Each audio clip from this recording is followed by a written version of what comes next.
that is going to play into actually building the case as far as cell phone and all of the other technical aspects of what you've done? In this case, it really came down to technology was the use of drones in Central Park, and really comes down to the video canvas that we did. We used every source of video that we could collect, hundreds and hundreds and hundreds of hours from hundreds of sources, and that helped bring this to where we are right now. The gun is it believed to be the gun he used in the shooting? And there was some talk that it was a veterinarian type gun.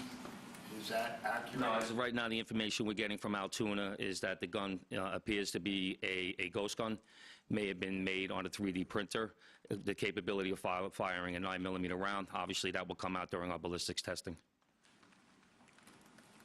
Oliver? Yeah, Oliver Barnes from the Financial Times. Do you have any indication like how long this handwritten, is it a handwritten manifesto that you found on the suspect? And then also whether or not he put it online at all? Don't know if it's online. As of right now, it's a handwritten 3-page document. Chief, does he have ties to that area, and was he someone who you knew by name before his arrest? We believe he may have attended college in Pennsylvania, but like I said earlier, he has ties to Maryland and California and Hawaii. And you knew him by name before today? Was his name on your radar? Excuse me? Was his name on your radar? Was he someone who you had been looking into before his arrest? No, we did not have his name prior to today. Lynn? Brent? Okay. Does he have any prior arrests? I know there were none for New York City, but is there any prior arrests anywhere else in the country? We have not come across any arrests in the country. Chief, hi, how are you? On two things. On the ghost gun, is it something you're going to be looking into to see if he made it himself? And can he make that himself? Or would he have to buy the gun the way it was? No, once again, that'll be part of our investigation as we follow up. I mean, obviously he's going to face murder charges, but is there any chance that he could face any other charges because he was targeting the CEO and because of his writings and other things that we're now finding on him? Federal charges or that determination will be made by Alvin Bragg. Yes, what connections does he have in Pennsylvania that you know of, and are they in Altoona specifically? We believe he attended college in Pennsylvania. Does he know anybody in Pennsylvania? Wouldn't be able to tell you that. All right, we're going to take one more question on the shooting, Marla, and then we're going to go. You talk about the manifesto having said things against corporations, but specifically UnitedHealthcare, and do you believe that Mangione acted alone? We believe at this point, our investigation is leaning toward he was acting alone. So, like I stated earlier, we're still working through the investigation. We're not stopping today. And as far as the manifesto, like I said, I don't have the complete details of that. It's in the possession of the Altoona Police Department. We're going to shift to off-topic. Yep. Good job, Chief. Commissioner. Chief Mangione.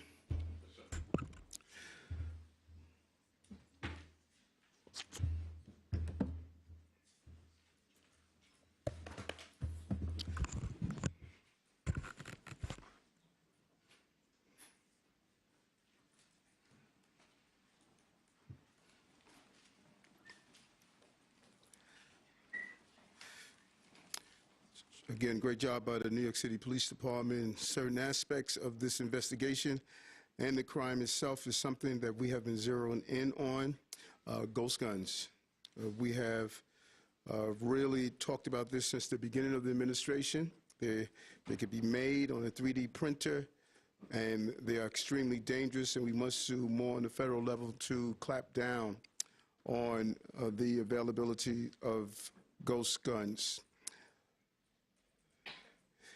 And it just really leads into just the top headers of what we did last week and what we're doing this week. This week is all about public safety. Public safety, I've stated over and over again, is a prerequisite to our prosperity, and we're going to continue to make this city a safe city. It's the safest big city in America, but anytime you have a crime of this magnitude, it shocks us, and it really has a major impact on the perception of crime in this city. This crime has continued to go down. We're going to continue to do what's needed. Today we announced in every block count initiative, and the blocks that we identified since October, they have not had one shooting or one shots fired job that came over.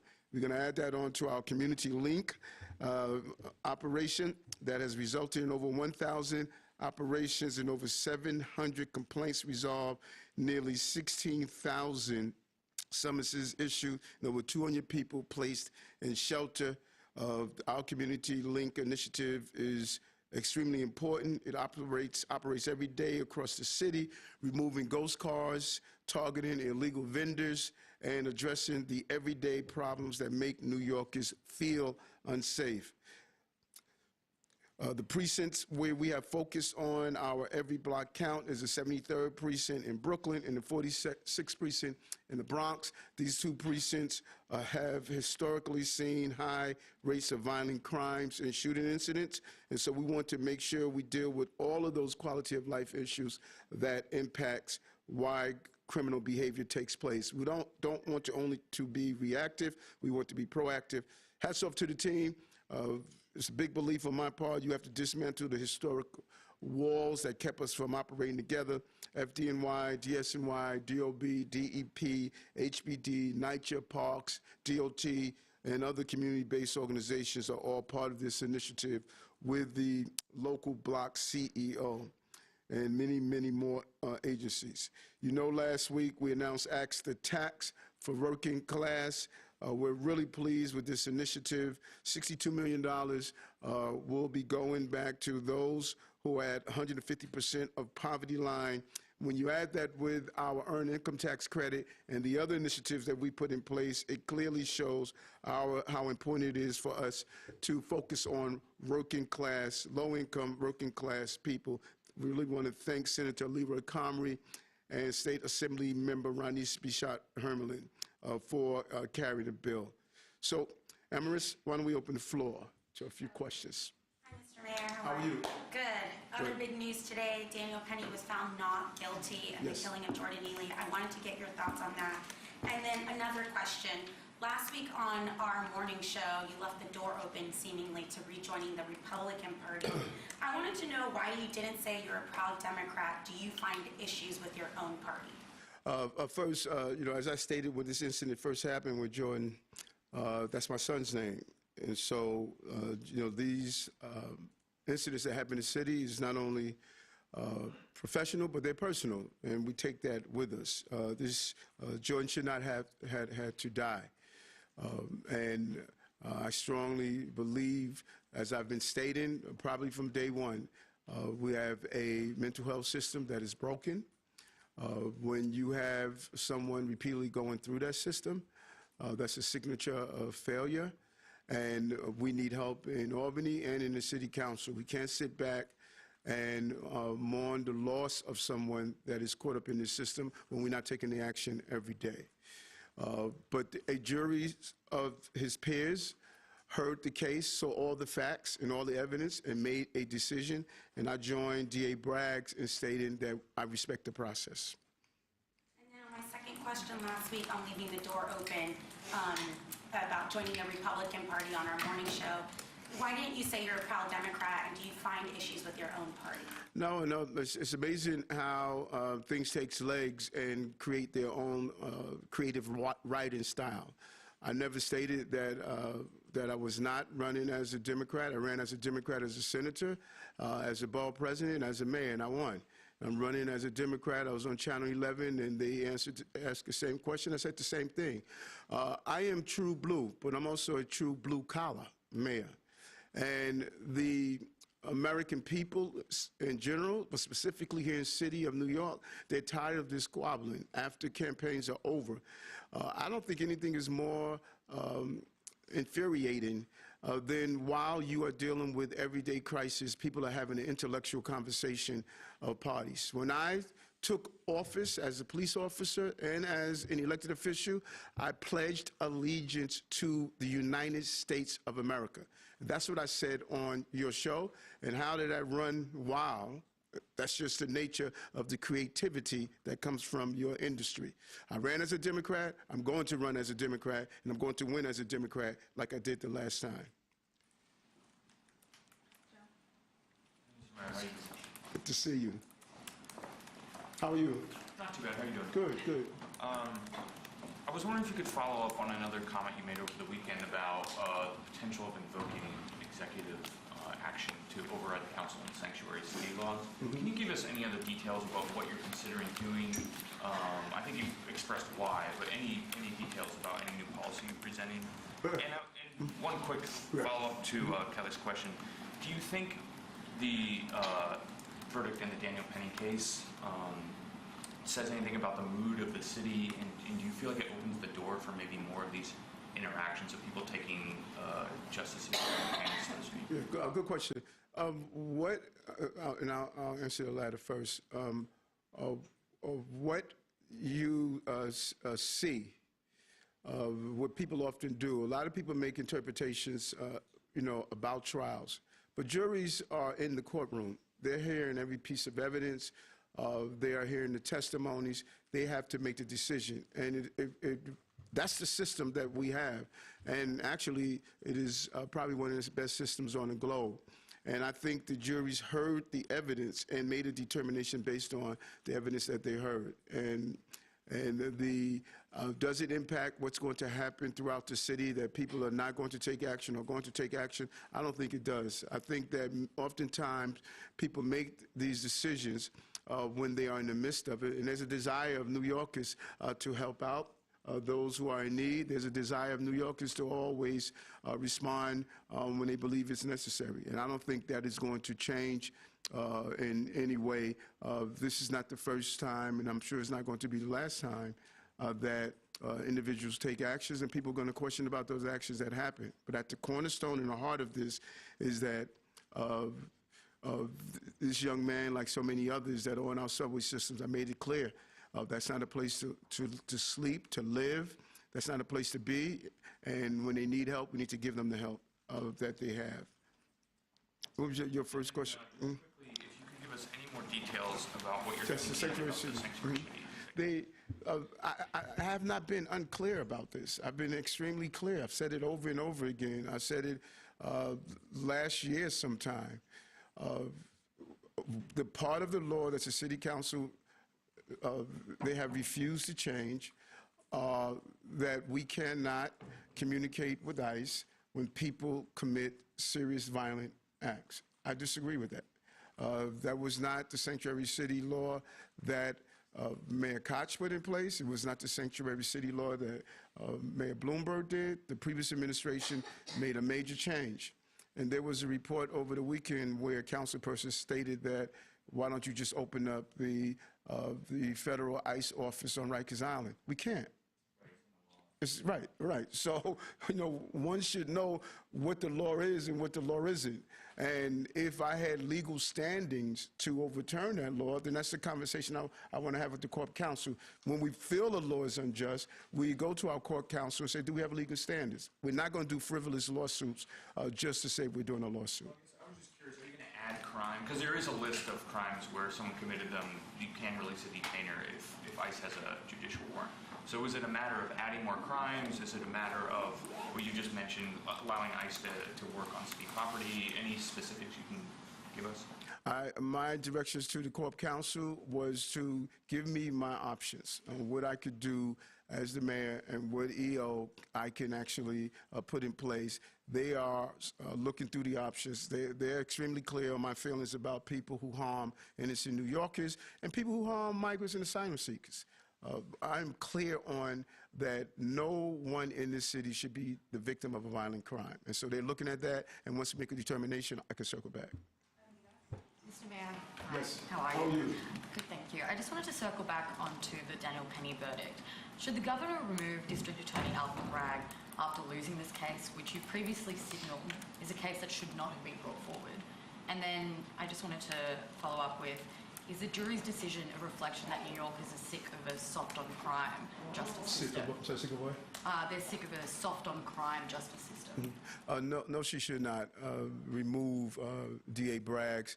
The people voted for the district attorney. We have a process, and I am totally against using mechanisms to overstep the boundaries of the electeds. And so, no. And we've had great partnership with the district attorney and some of the things that we have done in the city, and we look forward to continue to do that.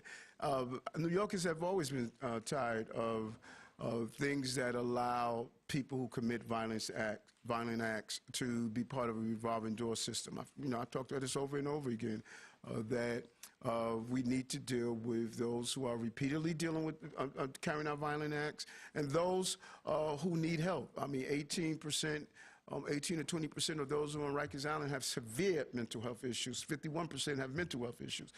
That's why my call of using one of the 4 jails that we're opening to turn it into a state-of-the-art psychiatric facility. We could do a better job, and we could do better resources, and it can't be waiting until these incidents happen, then everybody stands up and says something's wrong. We need to stand up before something happens. Hi, Mayor. How are you, Emily? Good.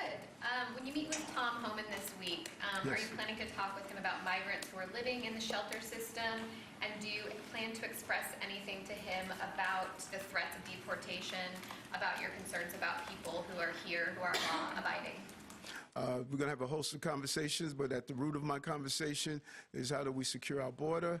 I want to share some of my strategies. We need a real decompression strategy. It's important to go after those who are committing serious crimes, particularly those dangerous gangs that have come from Venezuela, and now we're finding them on the streets of our country, and I'm interested to hear his ideas on how we're going to go about that, and I'm excited about the conversation. Chris? Thank you, Ms. Mayor. On the Janet Penny verdict, too, I understand you're saying you respect the process. I'm just wondering if you think this is the right verdict. You said last week that you wanted the jury to reach the right verdict. You also said last week that Mr. Penny did, quote, what we should have done as a city in his interaction with Jordan Neely. I'm just wondering if you can elaborate a little bit on what you meant by that on a totally different issue. There was a mayoral forum over the weekend specifically about housing where 3 candidates committed to, quote-unquote, freezing the rent, more or less directing the rent guidelines board to not do an increase next year. Is that something you would support? And if not, why? And on these mayoral forums, you didn't show up to this one. Are you going to show up to any of these, or why do you keep skipping? Yeah, first, do I think it's the right verdict or the wrong verdict? The jury made their decision. I respect, like the DA, I respect the process. And that was the process. And what I was saying about we should have been standing up for those passengers. That's what we should have done for the city. And standing up for those passengers mean address the mental health crisis we have in the city, and not just wait until incidents like this happen. And determination of him that he stood up, rightfully or wrongfully, that came in front of a jury of his peers. What was your second question? The mayoral forum over the weekend. Yeah, we got many forums that are going to take place, and what I've learned when I was campaigning, a lot of people talk about the ideas of what they can do, what they want to do. One thing no one can say, I did it. All the things that I said, for the most part, that I was going to do, from dyslexia screening to reducing tax on low-income New Yorkers to bringing down crimes to high-speed broadband for NYCHA residents to investing in foster care children to do tax incentives for low-income New Yorkers to turn around the unemployment rate. I can give you the whole list. So what they're doing is wishful thinking. I put the team together to make it happen for housing conversion, and I'm happy to hear that they all have woke up and realized we have a housing crisis, and now they're coming up with visions. But it's starting from the fact we had the most comprehensive housing reform in the history of the city. That's what we got to remind everybody. And all those who are running that are elected already, the question should be, where have you been? So if you had all these visions before, don't wait until you decide to run for mayor. We're doing it. And so good luck to them. And I'm looking forward to some of the forums and some of the debates. I'm looking forward to them because I have something to run on, not just a dollar in a dream. But specifically freezing rent, is that something you would support for the RGP? Mr. Mayor, so this morning the City Council and the Public Advocate filed a lawsuit over your suspension of the local law 42, I believe, solitary confinement bill. I'm just wondering what your reaction is to that. They're trying to prevent you from suspending that law? And it would be played out in courts. We just have a difference of opinion here. First of all, we don't have a sanctuary city. I mean, we don't have a solitary confinement, you know, and I don't know why they keep saying that. We don't have a solitary confinement. And I'm not a hard guy to figure out. I made it clear over and over again. Public safety. And I don't go to Rikers Island just to, you know, have a photo op. You know, when I went on Thanksgiving Day, it was to talk to the correction officers and the inmates. It was to walk through and see, are we making progress? I've been on Rikers Island more than any mayor in the history of this city. And my job is to make sure correction officers are safe, the civilian employees are safe, and inmates are safe. 80% of those who are assaulted on Rikers Island are assaulted by other inmates. And I need to make sure that they're safe. And the way the law was written, it jeopardized their safety, and we took necessary steps after communicating with the Corporation Counsel, and the courts will make that decision. Yeah, and there happens with the CEO shooting, there was a constant stream of updates, surveillance images, Crime Stopper alerts, TV news spots, requests for information from the NYPD. But I wanted to ask you about the killing of a migrant teenager last week in the financial district. A group of men attacked him and another migrant after reportedly asking him whether he spoke English or not. What updates do you have in that case, and do you have images of the suspects in that case? And if so, why haven't those been publicized, as we saw in this other case? And has the same amount of police resources been spent on his death as the CEO's death? First and foremost, the fact pattern that you just described about asking, did he speak English, that was not in any of the reports, that was not in any of the interviews, because I specifically asked the investigators and the commissioner, and that was in any documentation or any of the interviews that took place. Any loss is a huge loss. And there are aspects of that incident that is slightly different from what was reported and is currently receiving the necessary manpower to bring the person to justice. And we don't believe a loss of a death of an innocent life should be ignored. But when you have a specifically targeted shooter, we didn't know if this person was going to carry out additional shootings. We didn't know if this person was a serial shooter. We didn't know what we had. We knew we had to take him off the streets of the city. So the urgency was not so much that was he a CEO in comparison to someone that's a low-income New Yorker. No, it's not. We did not know what we had and what was going to be the extent of that. And as was just mentioned, some of the preliminary reporting that the chief gave us is that he was showing a total, appeared to be a distaste for corporate America. So we didn't know what was next. And we did the necessary decision to make sure we brought this person to justice and took him off the streets of New York. So the reporting hasn't been accurate. Do you have any updates on that case? We're actually moving on. Morgan? Hi, Mr. Mayor. Hey, Morgan, how are you? I'm good, thank you. So on the man believed to be the suspect here, one of the reasons why you guys got a good look at him is because he was able to pull his mask down in the hostel. Just wondering if this is prompted you to renew your call to have people not wear masks when they go inside businesses. And then my second question is, you said that you're going to run as a Democrat, but you said you're also a blue-collar mayor. Do you feel like the Democratic Party has strayed away from its blue-collar roots? You know, I think it was last year, early this year, you know, mayor's dog years, we called to say, when you go into businesses and establishments, ask people to temporarily remove their mask. We can close these cases in hours when if everyone will cooperate and just say temporarily pull down your mask. You don't have to permanently take it off, but once you get that video, once you get that picture, then you are in a good place. And we're going to ask our Uber, Lyft, taxis, all of them to act the same. When you get inside someone's taxi, someone's cab, someone's for hire vehicle, you should have that person pull down their mask so you can see who they are, and many of our vehicles have cameras inside. That would assist us greatly to apprehend the person involved and send the information across the country. And so I will continue to advocate a very smart, simple way of having a great tool for law enforcement, and we're going to continue to do that.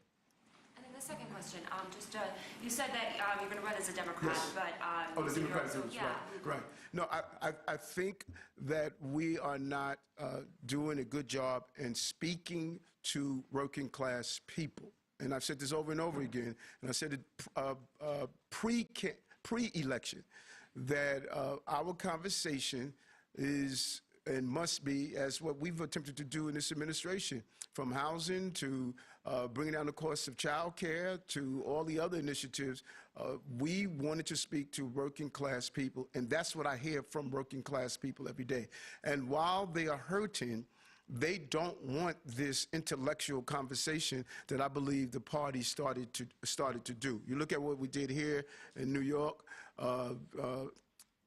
The minority leader in Congress, Hakeem Jeffries, was able to secure many of his seats here because those candidates were having a working class people conversation, and that's what I think the party needs to do.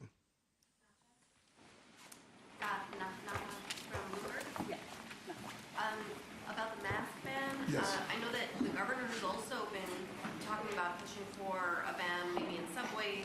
You've talked about it. Would you go to some kind of legal ban or something you present before the city council?